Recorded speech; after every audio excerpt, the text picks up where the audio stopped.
오늘 김희수 헌재 소장 청문회가 끝났는데요. 털 게 거의 없었어요, 이 양반은. 어차피 헌법재판관 할 때 대부분 나왔던 이야기들이 재판으로 나왔던 거거든요. 그래서 김희수 헌재 소장 후보자에 대해서는 사실 통과가 낙관한다, 저는 이렇게 생각해요. 그쪽에서 제기했던 것 중에 이런 게 있었습니다.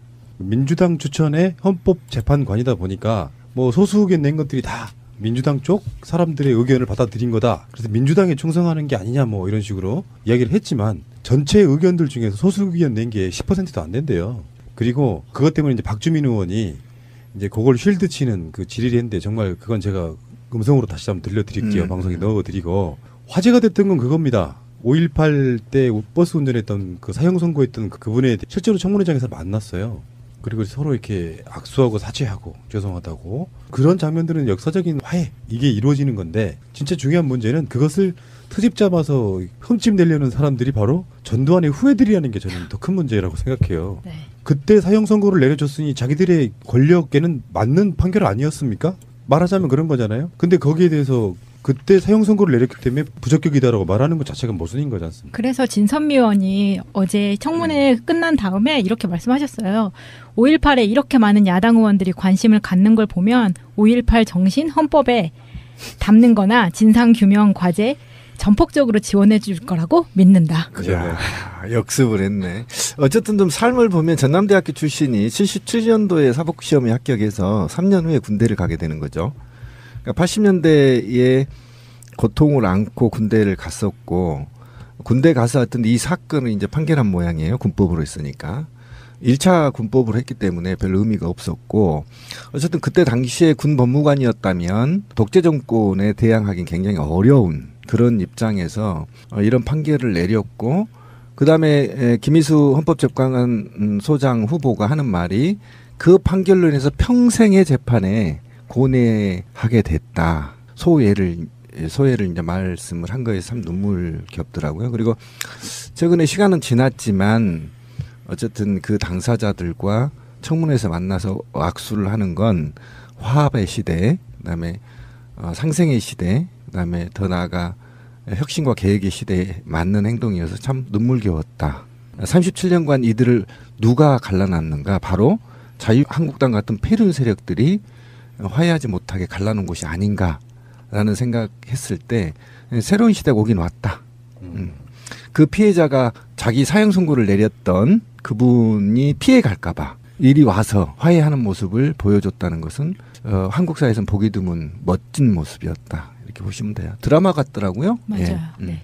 이 민주주의 사회에서 특히 이 헌법재판관, 이 판사라는 사람이 헌법재판관으로 있으면서 소수 의견을 낸다는 것은 뭐 물론 퍼센트로 보면 100%가 아니고 뭐 한 10% 정도라고 하지만 이 소수 의견을 그렇게 꾸준히 제기한다는 것 자체가 이거는 굉장히 민주주의에 큰 도움이 되는 행동이에요. 이 시대의 흐름에서 어떤 때는 독재도 있었고 어떤 때는 막장 정부도 있었고 뭐 온갖 억압, 국정원을 통하는 사찰 이런 것들이 만연하던 사회에서 헌법재판관으로 있으면서 소수 의견을 꾸준히 제기했다는 것은 그 정권의 입맛에 맞는 판결만을 내리지는 않겠다라는 의지거든요. 그래서 이거는 굉장히 민주주의에 대해 시스템에 대해서 이해도가 높으신 분이고 이게 머리와 가슴 속에 각인이 잘 돼 있으신 분이다라는 판단을 내릴 수가 있을 것 같아요. 그리고 아까 우리 그 푸른나무가 얘기한 그 굉장히 중요한 얘기를 했는데 더불어민주당이 추천한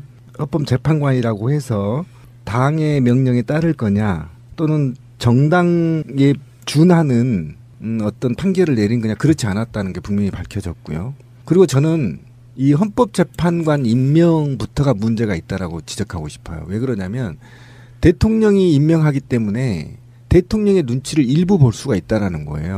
그러니까 통진당 해산 관련해 소수 의견 1명 나왔잖아요. 이게 잘못됐다는 겁니다.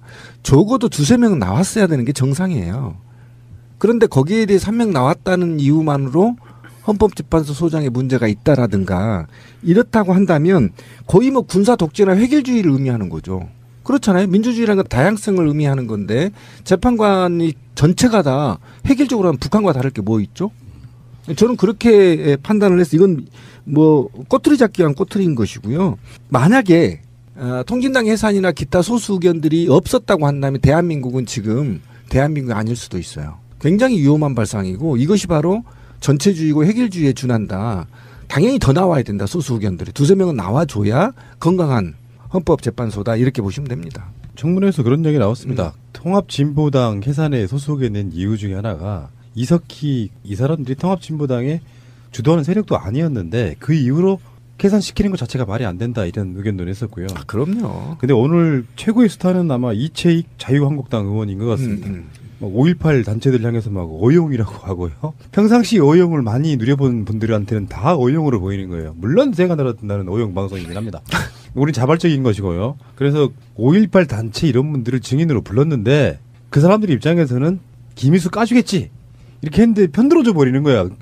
이것들 봐라. 이게 어용이네. 이렇게 소리 지르고 난리가 났어요. 그러니까 나물님 있죠. 백도라지 씨. 백도라지 씨가 뭐라 그랬어요? 한마디 크게 하셨죠. 지금 회의 진행 중인 거 아니잖아요. 어디서 5.18을 욕을 하세요. 말이 돼요? 자유한국당 의원이. 라고 소리를 지르셨죠. 자유한국당 의원이 5.18을 이야기하는 게 말이 되냐. 부끄러워서 말 못할 것 같은데. 뭐 그런 정도였었고 김희수 재판관에 대해서는 사실 반대를 위한 반대가 분명히 보였고 그분 자체가 아주 특별한 하자가 있다 이렇게 느끼긴 좀 힘들고 잠시 후에 오겠습니다. 국민의당에서는요. 김상조, 김동연, 김희수는 청문 보고서 채택해준다. 한다 이런 입장이고요. 광경화 외교장관 후보자에 대해서는 보고서 채택 못하겠다. 사실상 반대 이렇게 되는 거거든요. 국민의당이 어느 정도만 협조랄까 이런 걸 좀 해준다고 하면 실제 국정 운영이 쉬워져요. 120석 플러스 40석이니까 160석 과반이 넘지 않습니까? 물론 국무총리를 제외한 이런 나머지 분들은 국회에서 통과가 사실은 별 의미는 없는데 이런 측면을 우리가 봐야 되거든요. 그냥 통과시켜? 그러면 다수결로 찬반 투표해볼까? 직권상정해? 청문회 보고서 채택하지 않아도 나 임명할 거야? 이런 방식으로 가기는 힘들다는 겁니다. 왜 그러냐면은 지금 조심스럽게 유리 그릇 다루듯이 조심조심 갖고 가고 있는 거예요. 근데 이미 이제 어깃장을 계속 넣고 있는 거죠. 이낙연 총리 후보자 국회 이제 표결부터. 그렇다 보니까 문재인 대통령이 뭐 사실 그 전략을 구사한다고 보기보다는 여기서 여당이 정말 잘해줘야 되는데 정치력 발휘 잘 해가지고 야당을 어떻게 대할 것인지 나는 문재인 대통령이나 더불어민주당 수뇌부의 어떤 전략이 뭘까가 되게 궁금해요. 오늘 그 청와대에서 발표가 있었어요. 다음 주에 여야 상임위원장과 대통령께서 회동을 한다고 합니다. 회동 요청을 했고요. 이 회동을 할 때 요청 2가지 큰 사항은 하나는 내각 구성 문제하고 또 한 가지는 추경에 대한 협조 요청 이것을 회동에서 논의한다고 하는데요. 사실 지금 야당들에게는 지금 딜레마에 빠져 있는 것 같아요. 이 국민들에게 만약에 이 야당들이 상임위원장과 회동이 끝나고 나서도 협치를 하지 않고 계속 어깃장만 놓는 모습을 보인다면 국민들한테 야당은 이제는 협치 안 하는 그냥 반대만을 위한 반대하는 당, 반대당들이다라는 이미지를 명확하게 심어줄 것 같고요. 그다음에 대통령은 협치를 하려고 할 만큼 노력했다라는 부분들이 국민들이 자연스럽게 받아들여질 것 같아요. 명분 쌓기. 예, 그래서 이제 정당성을 국민들로부터 인정을 받을 것 같고요. 그런 상황이기 때문에 야당들이 이게 무조건 반대만은 하기는 쉽지 않은 상황인 것 같아요. 대통령과 청와대와 민주당이 아마도 전국의 주도권을 이렇게 잡아가려고 하는 것 같은 느낌이 들기는 하는데 나쁜 의미는 아닙니다. 그리고 대통령이 이런 상황으로 가게 되면 대통령은 이제는 야당과의 협치가 아니라 국민만 바라보고 국민의 뜻에 따라서 정치를 할 수 있는 계기가 될 수도 있어요. 그리고 또 한 가지 중요한 게 있습니다. 바른정당 김용태 의원이 강경화 후보에 대해서 유리천장을 깬 분이다. 라는 평가를 내리면서 이거는 인준을 해줘야 된다라는 그 발언을 했거든요. 이런 발언의 진위성을 보면 만약에 국민의당이 강경화 후보에서 끝까지 반대를 했을 경우에 바른정당이 거기에 찬성표를 던지는 순간 바른정당의 지지율은 엄청나게 올라갈 수가 있어요. 그리고 반면에 국민의당 지지율은 더 그 상태에서 10%도 안 나오는 상태에서 더 떨어질 수도 있고요. 이런 상황이고요. 그렇다고 봤을 때 바른정당한테는 오히려 이번이 더 큰 기회가 올 수 있는 거고 국민의당이 대놓고 강경화 후보에 대해서 계속 반대만을 하기는 쉽지 않은 것 같은 느낌이 듭니다. 문재인 대통령이 어느 정도 딜레마가 좀 있다고 저는 보는 입장이라 왜 그러냐면 아까 협치 말씀하셨잖아요. 협치를 위한 노력의 일환으로 뭔가 문재인 대통령도 하나를 포기하거나 뭐 팔을 잘라주거나 이렇게 해라. 지금 이렇게 요구하고 있는 겁니다. 그러니까 한 발짝이라도 후퇴를 해서 정말로 야당을 존중한다는 모습을 보여줘라라고 무리하게 강경화를 끌어들여서 계속 치고 있는 건데 그래서 사실은 사인 간의 무슨 전투 같으면은 둘이 막 치고니 받거니 싸웠어요. 문재인 대통령도 좀 맞았지. 그러니까 약간 타박상 좀 들었는데 똑같이 싸우면은 야당은 지금 골절상이 나는 이런 상황이거든요. 그렇다 그래서 이긴 게임, 그러니까 손해를 안 보는 게임이라고 말할 수 있는 것이 아니라 전에 그 신배님도 그런 표현을 좋게 하셨는데 잔매에 골병드는 그 모양새가 될 수 있기 때문에 좀 조심스럽다 생각합니다. 그러니까 지금 두 가지로 좀 평을 해야 되는데 협치라는 것이 이 협치가 과연 적폐 세력들과도 협치를 하라는 것인지 첫 번째가 있고요. 두 번째 지지율 하락이 지금 인사청문회 때문에 약 5% 이상 빠졌는데 그렇다고 해도 높죠. 78%니까. 그러니까 이게 자유한국당에서는 거 봐라 인사청문회 잘못했더니 지지율이 떨어지고 있잖아. 이렇게 얘기한 게 잘못 해석될 수 있다라는 거예요. 두 개. 국민이 바라는 건 그동안의 적폐를 청산하는 데 있어서 당신한테 지지도를 이렇게 높게 보여준 것은 개혁을 위한 드라이브를 강하게 밀어붙이라는 거였는데 협치라는 이걸로 인해서 오히려 발목 잡은 거 여기에 대해서 잠깐 4주째 집권 4주째 지지부진해지는 것 이것 때문에 오히려 지지율이 떨어졌다고 봐야 되는데 이것이 마치 언론과 기성 언론들이 문재인 대통령을 길들이게 한답시고 그거 봐라 니네 인사청문회 제대로 참여 안 하니까 또는 인사청문회 제대로 된 사람을 내놓지 않으니까 지지율 떨어지지 않게 이렇게 분석하고 있거든요. 근데 이 두 가지 분석 중에 저는 선자를 선택하고 싶은 거예요. 그러니까 강한 개혁을 하라고 강한 적폐를 청산하라고 엄청난 표차로 밀어줬단 말이죠. 그리고 집권 시기에 80%가 넘는 지지율을 보내줬어요. 그런데 인사청문회 때 발목을 잡히고 있단 말이에요. 이때 저는 협치가 문제가 아니라 밀고 나가라는 메시지다. 오히려 더 적폐 청산하는데 무슨 놈이 협치냐. 자유한국당이 적폐 대상이에요. 제발 좀 협치 대상이 아니란 말이에요. 지금 보세요. 강경화 같은 거 얘기 한번 해봅시다. 제가 앞 시간에도 얘기했지만 다시 얘기할게요. 우리 전남 장성에 제가 지금 고향까지 나와버렸는데 전남 장성에 가서요. 인목도가 50% 이하짜리 대지로 바꿔준다면 당장 바꿔줍니다. 제가 다시 얘기했잖아요. 여기냐면 지방의 세수가 저희 고향이요. 자립도가 18%밖에 안 돼요. 최하위입니다. 대한민국에. 그러면 서울에 있는 사람들이 집 팔고 가서 임야를 인목도가 낮아야 돼요. 대신 이거는 대통령도 못 바꿔요. 80% 넘으면. 여기에 집 짓고 살겠다 하면 어느 오라고 그래요. 서비스 다 해줘요. 라인 다 깔아줘요. 그게 바로 지자체의 지금 한계거든요. 그런데 이것을 샀는데 뭐 1,000원짜리인가? 1,560원짜리를 샀는데 샀더니 대지로 바꾸니까 당연히 10만 원으로 오르죠. 그런데 이거를 뭐 73배가 올랐다고 땅 투기했다고 했다고 해요? 그러면 이상득은 어떻게 됩니까? 이상득이 설명해야죠. 자기 땅 사놓고 인터체인지 넣어버리니까 수십 배 올랐던 거하고 그게 투기인 거지. 이거는 자기가 살려고 하는 거 아닙니까? 이건 투기가 아니다. 네. 그리고 두 번째로 봅시다. 위장전입이라고 얘기하는데 강남으로 이 정도 스펙이면요. 강남으로 가려고 위장전입이에요. 그런데 그 자기 모교에 딸 보내고 싶어서 모교에 대한 애착심이 있어서 구체적인 얘기를 제가 않더라도 그게 무슨 위장전입이에요. 의도가 위장전입이긴 하나 그 의도가 불순하지 않다라는 거예요. 네. 강남에 좋은 학군 보내려고 위장전입한 게 아니잖아. 다른 자유한국당 네. 정치인들처럼 그런 거잖아요. 그런 것 가지고 문제를 삼는다는 거 오히려 이거 하나도 해결 못하느냐. 문재인 대통령 그냥 치고 나가 임명해. 라는 메시지일 가능성이 굉장히 높다. 저희가 그 촛불이 한참일 때 제가 여러 번 이야기했던 거기도 해요. 어차피 요소 야대다. 그리고 촛불로 만들어진 대통령은 결국은 국민들 지지율 받아서 대통령 할 수밖에 없다. 국회가 중요한 건 아니다. 촛불 때 로직이 하나 있었잖아요. 뭐가 통과가 안 돼. 자, 다음 주에 촛불 100만 모여 하면 모여가지고 하면 그 다음 주에 통과돼. 이런 방식이었단 말이에요. 그렇죠. 근데 지금은 그렇게 촛불 모이기는 또 많은 분들이 사실 피로감 느끼실 수도 있고 그래서 저는 할 수 있는 게 저는 문자 행동이라고 봐요. 네? 그런 방식으로 민의가 전달되는 거잖아요. 그래서 계속해서 압박을 해가는 거지 단 거기에다가 욕설은 좀 하지 마세요. 그게 빌미를 주는 거기도 하고 분에도 욕설하지 마시고 맞아요. 역공이 들어오니까요. 정정당당하게 항의하는 건 하시기 바랍니다. 문자 행동하시고요. 그게 촛불 켜는 거랑 똑같은 거죠. 예, 맞습니다. 문자 행동을 놓고 뭐 테러니 폭탄이 이런 개 같은 소리를 하는데 그런 정치인들은 이정일 판사한테 신고하십시오. 대신 아까 우리 권 PD가 얘기한 대로 욕은 하지 마십시오. 명예훼손 되니까. 예.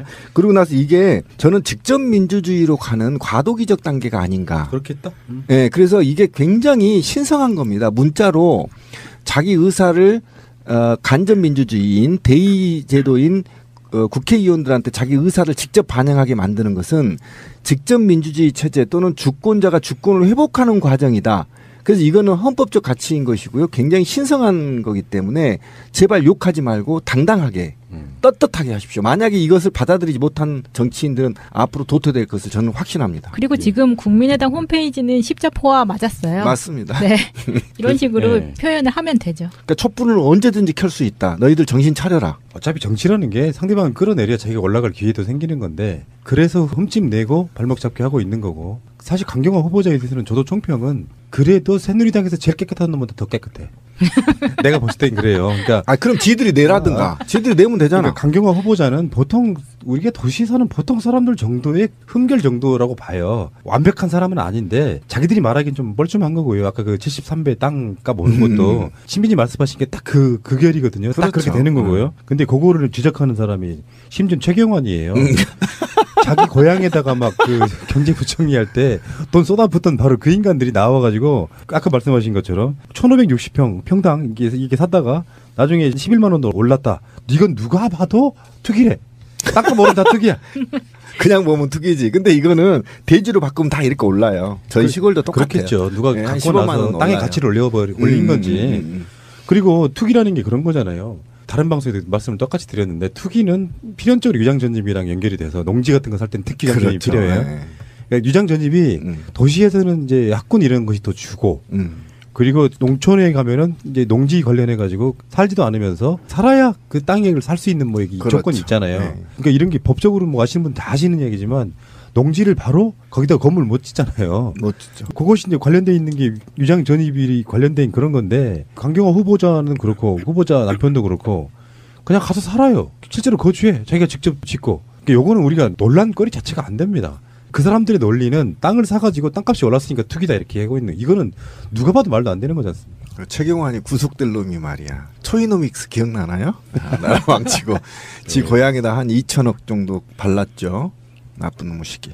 지금 강경화 그 외교부 장관의 외교부 장관 후보자에 대해서 지금 계속 반대하고 있는 것을 사람들은 이렇게도 본다고 하더라고요. 이 외교 무대에서의 한일전이다. 그러니까 예, 좋은 판단이었어요. 한국과 일본이 싸우고 있다. 국내에서 외교 무대에 누구를 세울 것인가를 갖고 싸우고 있는 형태다라고 판단들을 하고 있고요.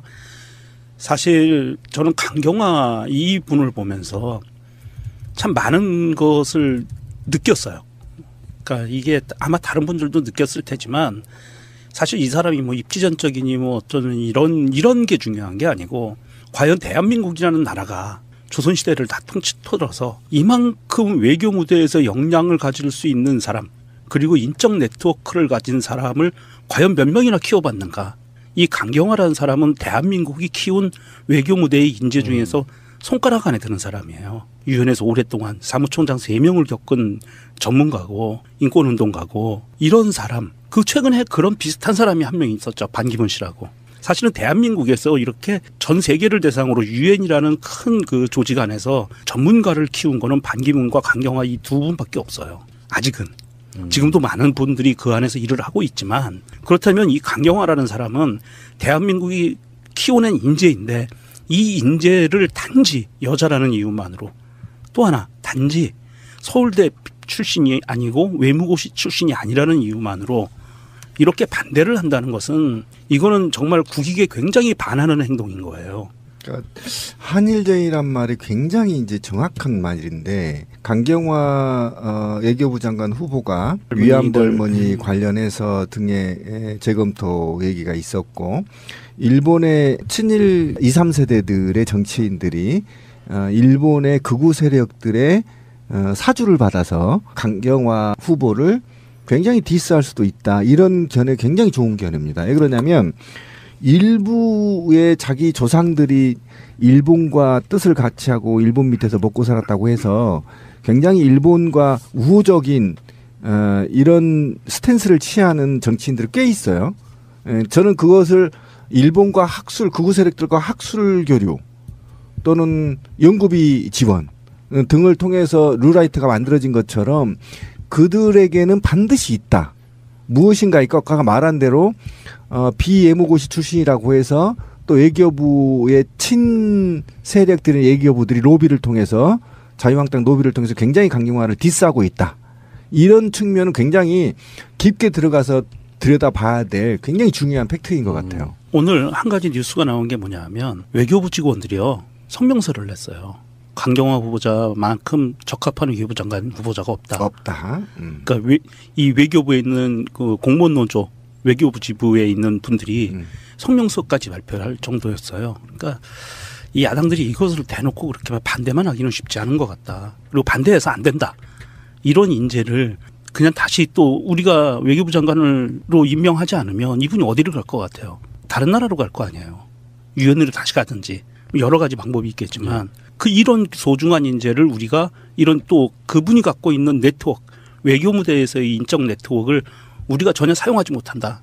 그동안 우리는 외교에 있어서는 항상 코리아 패싱이라는 말도 안 되는 말도 있었지만 외교 무대에서는 계속 왕따였어요. 중국에 가서건 미국에 가서건 유럽에 가서건 이 인적 네트워크로 활용할 만한 게 없거든요. 외교부 장관들이 그렇게 일을 못했기 때문에 그래서 꼭 필요한 후보다. 그리고 위안부 할머니들도 강경화 후보자 임명해라 성명도 똑같이 발표하고 있고요. 결정적인 하자 없음. 청문회 해보니 언론들이 제기한 대부분 다 거짓말이었음. 의혹들 대부분 다 거짓말이었음. 이런 거고요. 근데 잔잔한 화제가 난 게 이제 어제 그 특석에서도 이야기를 했습니다만 친정 부모님을 딸이 모시는 남편 재산과 서로가 재산을 모른 채로 내가 벌어서는 우리 친정 엄마 봉양하고 남편은 남편대로 그렇게 해서 서로 간의 재산 관계를 전혀 이렇게 교류하지 않는다는 거예요. 아, 요거 멋있습니다. 그래서 지금 난리 났어요. 거기다가 뭐 전 의원까지 나서가지고 이 부분에 대해서는 높이 평가한다. 굉장히 높이 평가하는 여성들이 쌍수를 들고 환영하는 그렇죠. 데 보통 한국의 여자분들 친정 부모님이 용돈 모르게 주는 경우도 있고 그죠. 그렇죠. 왜냐하면 이거는 강경화 이 후보가 일단 본인이 탄탄한 직업이 있기도 하기 때문에 수입이 있기 때문에 이게 가능했다고도 보긴 하는데 일단 이게 통장 관리를 각각 했다는 거 아니에요? 멋지네요. 네, 청문회에서 나온 얘기로는 남편 재산은 남편이 관리를 하고 내 재산은 내가 관리를 했기 때문에 남편이 샀던 토지나 이런 부분에 대해서 당시에 자기가 정확하게 자세하게 모를 수 있었다. 이 부분에 대해서 그래서 사과를 한 거였거든요. 근데 보통은 저도 그렇거든요.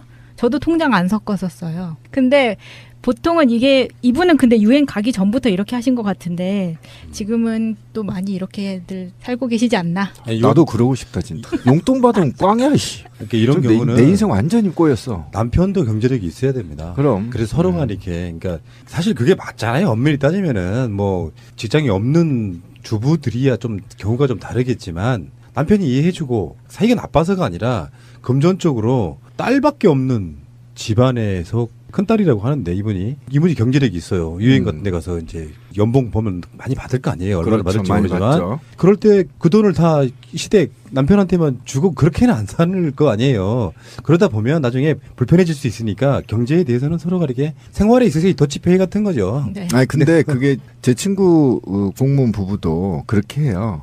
그러니까 집 살 때 반반씩, 양육비도 반반씩. 정확히 반반씩 하더라고요. 근데 이 누를 깨면 사람 치고 못 받아요. 굉장히 남자가 더 고달프요 사실은. 왜 그러냐면 남자는 돈이 해프잖아요. 그러니까 떨어졌다 그러면 사람 치고 못 받으니까 굉장히 거기에 스트레스 쌓이더라고. 나처럼 확 맡겨버리고 그냥 없으면 없는 대로 사는 게 낫지. 그러니까 이 집안이 그 딸만 택시라고 하는데 그럼 예전 같으면 아들이 없으면은 진짜로 제대로 부양해줄 가족이 없는 거예요. 그럼요. 지금은 시대가 엄청나게 많이 바뀌었고 그래서 그렇게 한다는 거에 대해서 많은 분들이 어쩌면 당연한 걸 수도 있는데 아직도 한국적 문화는 좀 그게 안 되는 측면이라. 근데 통장을 따로 관리를 하고요. 공동으로 드는 비용은 공동으로 모아서 쓰면 되니까요. 차라리 이런 한국도 이런 문화가 정착할 수 있는 계기가 됐으면 좋겠네요. 근데 그건 직장인들 이야기고. 그러니까 아까 우리 주부들 같은 경우 좀 다르죠. 명종님이 얘기한 거 보니까 참 감동이네요. 대한민국에서 대한민국 공무원 노동조합이에요. 외교부 노조 지부인데요. 네. 그 한상구 위원장인데 노조가 이렇게 발표하기가 굉장히 어렵거든요. 우리나라 역사에서 없었어요. 최초라고 해요. 네. 저도 이제 노조 간부 한 13년 하는데 그 지자체장 뽑히는데 환영한다고 이 논평을 발표하는 건 이례적인 거고요. 그만큼 지자체장이 아니라 외교부 장관. 그러니까 우리는 지자체인 거잖아요. 그러니까 우리는 지자체장이 이제 뽑히는데 그 사람 뭐 반대한다고 또는 찬성한다고 반대한다고는 해봤는데 찬성한다고는 한 번도 안 해봤거든요. 13년 동안. 그래서 외교부 노조가 이렇게 발표하는 건 그냥 발표하는 게 아니에요. 노조만의 기준이 있거든요. 그 기준에 맞기 때문에 또 이걸 발표해도 내가 어용이라는 소리를 듣지 않겠다라는 자신감이 있기 때문에 발표하는 그렇죠. 겁니다. 굉장히 이례적이고요. 아까 대한민국 최초라고 하는데 저도 처음 봤어요 지금.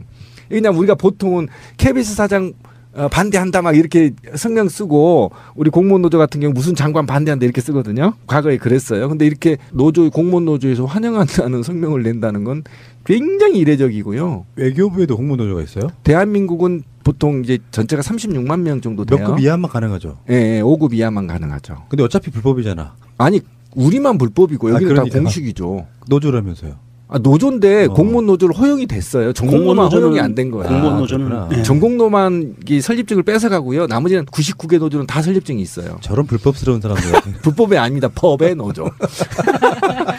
헌법적 노조, 헌법 노조. 예. 강경화 후보자는 그러면 이제 마지막으로 이런 얘기를 짧게 한번 해보자고요. 문재인 대통령이 임명을 강행해야 할까요? 문재인 대통령이 강경화 후보자를 외교장관의 국회 동의 없이 임명을 강행하는 것이 더 좋겠다 아니다만 한번 말씀을 해보세요. 일단 저는 단호해요. 임명해야 된다. 왜 그러냐면 그 이유가 별로 큰 한방이 없어요. 우리가 말하는 큰 한방이 없단 말이죠. 큰 한방이 없는 것이고 그 다음에 지금 저는 삽바 싸움이라고 생각합니다. 그렇지. 힘겨루기. 네, 힘겨루기인데 이걸 가지고 협치를 할 거냐 말 거냐 개소리 같은 거 하는데요. 국민은 자유한국당이 협치를 원치 않습니다. 문제는 국민의당도. 문제는 국민의당인데. 국민의당이 지금 돌아설 거라고 저는 판단되거든요. 그래서 만약에 포결에 들어가면 어떨지 될지 모르겠지만 어쨌든 저는 자유한국당하고는 사실 협치는 불가능하다. 제가 볼 땐 그래요. 지금 대통령 된 지 한 달도 안 됐거든요. 지금 뭐 하나 도와준 거 있나요? 나는 이게 너무 괘씸한 거예요. 자기들이 나라 이렇게 만들어 놓고 적어도 한 3, 4개월은 도와주다가 그러다가 발목을 잡든가 아니면 도와줬더니 너 개판이다 이렇게 해서 딴지를 걸든가. 그것도 아니고 첫날부터 딴지 걸어서 지금까지 뭐 하나 도와준 게 있나요? 자기들 다 망쳐놓은 거. 그다음에 이제 두 번째로 만약에 국민의당이 반대한다면 국민의당은 이제 소멸의 길을 갈 거다. 적어도 제가 오기승 많이 외우세요. 왜 그러냐면 지금 국민의당이 그동안에 강주에서 사랑을 받았던 거에 보답하려면 지금 문재인 정부의 협치를 해서 그 협치 속에서 자신들이 나아갈 방향을 결정하는 게 맞다. 그런데 자유한국당하고 부안회동에서 현 적폐 청산을 위한 새 정부의 발목을 잡는다고 한다면 제가 볼 땐 적어도 소멸이 되거나 분열될 겁니다. 그중에 몇 명은 적어도 다시 당을 깨고 더불어민주당으로 올 가능성이 굉장히 높아서 판단 잘해야 된다. 양쪽에서 맞을 수 있다. 명령님은? 제가 보기에는 아까 잠깐 말씀드린 것처럼 다음 주에 대통령이 제안한 상임위원장 회동이 있고 나면 그냥 표결로 통과될 것 같아요. 그래서 강행을 할 이유가 없는 것 같은데 혹여 잘못되더라도 이거는 대통령이 반드시 강행해야 될 부분이다. 이 강경화 후보자 같은 경우에는 지금이 아니면 이 양반이 오랜 기간 동안 유엔에서 쌓아온 그런 네트워크와 경력을 대한민국이 활용할 수 있는 기회가 전혀 없다. 이제는 돌아갈 수 없는 강을 건널 수도 있어요. 강경화 씨의 대상으로는.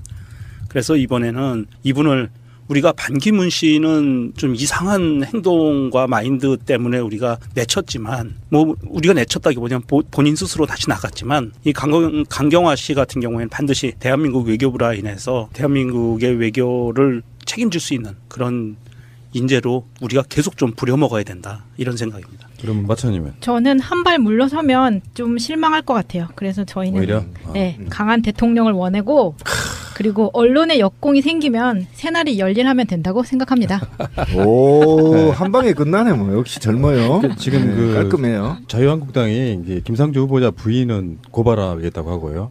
강경화 후보자에 대해서도 뭐 투기네 뭐로 법적 대응하겠다고 정말 이상한 삽질들을 하고 계시는데. 그럼 새누리당 의원 자유한국당 의원들 다 한번 재정비 해봤으면 좋겠어요. 그러니까 필연적으로 한번 넘어야 될 산인 건 맞고요. 저도 강경화 후보자에 대해서 한번 넘어보고 오히려 제가 보기엔 문재인 대통령이 좀 멈칫하는 것 같은 느낌이에요. 왜냐하면 계속해서 장관 후보자들이 나와야 되거든요. 그러니까 근데 그 이후에 현역 국회의원들 4명 장관이 임명한 그 이후에 아직 장관 자리 무지하게 많이 남았거든요. 그러니까요. 근데 지금 강경화 드러난 거에 비해서 막상 까보니 별거 없지만 강경화에 대해서 한번 물러서게 되잖아요. 그러면 아무것도 못하게 되는 상태가 좀 된다고 봐서 멈칫한다는 개념이 강경화를 어떻게 처리할 것이냐 첫 번째. 두 번째는 실제로 5대 공식 배제 원칙에 있어서 얼마나 그걸 충실하게 따를 것이냐라든지 등등을 조금 더 면밀하게 검토해 본 뒤에 사실 국민의 높은 지지율을 갖고 가야 되는 건 사실 맞거든요. 근데 이게 어떤 추세를 봤을 때 리얼미터에서는 떨어졌다고 하고 지금 아마 방송 나가는 오늘쯤에 갤럽에 또 지지율이 또 나올 거예요. 매주 한 번 있는 그 흐름의 어떤 패턴을 한 2, 3주를 봐야 됩니다. 그리고 이게 떨어지고 있구나. 떨어지고 있다고 해서 멈칫할 건 아니고 할 건 해야죠. 지지율이 뭐 10% 20% 떨어지더라도 그 과정에서 격렬하게 붙으면은 아마 자유한국당이나 국민의당도 만만치 않은 대상을 좀 읽게 될 거라고 봐서 한 번은 부딪혀야 된다고 봐서 저는 임명 강행해라. 저도 이렇게 그런 쪽이에요. 그리고 그 더불어민주당 의원들이 청문위원들이 좀 더 세게 나갔으면 좋겠어요. 왜 이렇게 뜨지 못하고 있는 건지 안타까운데요. 공격성을 좀 보였으면 좋겠습니다. 그동안에 뭐 여당이라고 해서 좀 뭐라 그러죠? 품위를 지킨다고 이렇게 하지 말고요. 정확하게 짚을 건 짚고 따질 건 따지고 그다음에 자유한국당 정치인들 부패에 연루된 사람들 정확하게 찍어내고 함께 공격해서 적폐를 국회도 청산해야 됩니다. 예, 전 그렇게 봐서 좀 더 강력하게 나가줬으면 좋겠다.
사람들이 이게 무조건 반대만은 하기는 쉽지 않은 상황인 것 같아요. 대통령과 청와대와 민주당이 아마도 전국의 주도권을 이렇게 잡아가려고 하는 것 같은 느낌이 들기는 하는데 나쁜 의미는 아닙니다. 그리고 대통령이 이런 상황으로 가게 되면 대통령은 이제는 야당과의 협치가 아니라 국민만 바라보고 국민의 뜻에 따라서 정치를 할 수 있는 계기가 될 수도 있어요.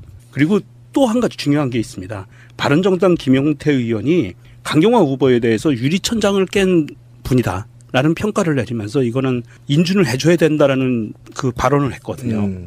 이런 발언의 진위성을 보면 만약에 국민의당이 강경화 후보에서 끝까지 반대를 했을 경우에 바른정당이 거기에 찬성표를 던지는 순간 바른정당의 지지율은 엄청나게 올랐었고 어쨌든 그때 당시에 군 법무관이었다면 독재 정권에 대항하기는 굉장히 어려운 그런 입장에서 이런 판결을 내렸고 그다음에 김희수 헌법재판관 소장 후보가 하는 말이 그 판결로 인해서 평생의 재판에 고뇌하게 됐다. 소예를 이제 말씀을 한 거에 참 눈물겹더라고요. 그리고 최근에 시간은 지났지만 어쨌든 그 당사자들과 청문회에서 만나서 악수를 하는 건 화합의 시대, 그다음에 상생의 시대, 그다음에 더 나아가 혁신과 개혁의 시대에 맞는 행동이어서 참 눈물겨웠다. 37년간 이들을 누가 갈라놨는가? 바로 자유한국당 같은 폐륜 세력들이 화해하지 못하게 갈라놓은 곳이 아닌가라는 생각했을 때 새로운 시대가 오긴 왔다. 그 피해자가 자기 사형 선고를 내렸던 그분이 피해 갈까봐 이리 와서 화해하는 모습을 보여줬다는 것은 한국 사회에서는 보기 드문 멋진 모습이었다. 이렇게 보시면 돼요. 드라마 같더라고요. 맞아요. 예. 네. 이 민주주의 사회에서 특히 이 헌법재판관, 이 판사라는 사람이 헌법재판관으로 있으면서 소수 의견을 낸다는 것은 뭐 물론 퍼센트로 보면 100%가 아니고 뭐 한 10% 정도라고 하지만 이 소수 의견을 그렇게 꾸준히 제기한다는 것 자체가 이거는 굉장히 민주주의에 큰 도움이 되는 행동이에요. 이 시대의 흐름에서 어떤 때는 독재도 있었고 어떤 때는 막장 정부도 있었고 뭐 온갖 억압, 국정원을 통하는 사찰 이런 것들이 만연하던 사회에서 헌법재판관으로 있으면서 소수 의견을 꾸준히 제기했다는 것은 그 정권의 입맛에 맞는 판결만을 내리지는 않겠다라는 의지